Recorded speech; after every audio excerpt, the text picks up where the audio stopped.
maama Madiina Alkaal Cusmaan oo ah 9 jir kana mid ah warkacayaasha ku nool kaamka Jiliyaale ee magaalada Jowhar oo ii hadashay ayaa sheegtay in xalay abaar labada saqda dhexe ama 8 habeenimo ay u soo dhaceen rag qoryo ku hubeysan xilligaas oo ay u soo baxday suuli sidaas uga sii fogeen hooyga kaamka ay ka degan tahay isla markaana ay kala soo tageen kuna kufsadeen meel hooygeeda aan ka sii fogeen buushkaasi ugu yimid oo uu yaqaan qolkaas wata ku leeyahay jiida ma xuquuq waa uu soo kaxaystay oo garabka ayuu ugu soo qaaday wuxuu ahaa nin aad u xoog badan marka uu i keenay biraha warshada isnaay waa uu iska keeriday oo dhulka ayuu igu tuuray durbana wuu i kufsaday xilliga ma awoodin in aan qaylo dhaamiyo oo qof da ah ayaan ahay waxaan fahamkeygii ama xisba dib u helay saakay aniga oo isbitaalka yaala isla markaana dhiig baxaya ay tiri maama Madiina Alkaal Cusmaan oo aan ku booqday isbitaalka gobolka Shabeellada Dhexe oo lagu dabiibayay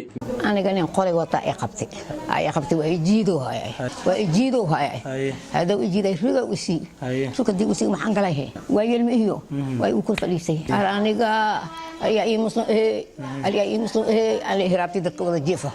aan leeyahay adiga ka waxaan ku aniga taas ama li magalin way kala gay way u fadhiisay ma ma sheegi karay waa kaas buushkaasi ugu yimid oo uu yaqaan qolkaas wata ku leeyahay jiida ma xuquuq motor jiidi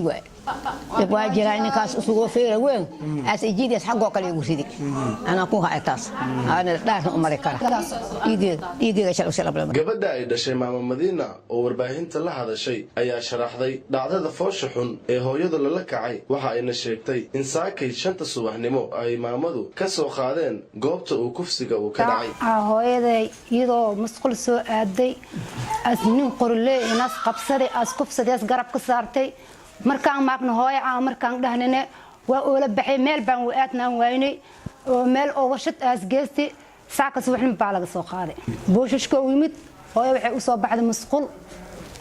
albaabka agtiisa oo ku qabsaday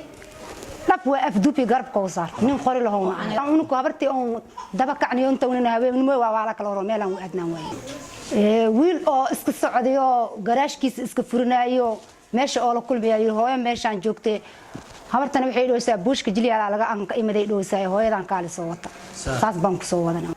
wax baana laga qabtay haddana waa kale ilaa hadda dhiigeeda yaa socdo xiriir aan la sameeyay maamulka gobolka Shabeellada Dhexe ayay ku sheegeen in dhacdadani dad lagu tuhmayo loo soo qabqabtay isla markaana xabsigu ay yaalaan dhacdadani kufsi ee caynkani ah ayaa ahaanaysa midii ugu horeysay ee ka dhacda magaalada Jowhar ee xarunta maamulka Hirshabeelle Cabdifataax Axmed Maclow Bulsha TV Jowhar.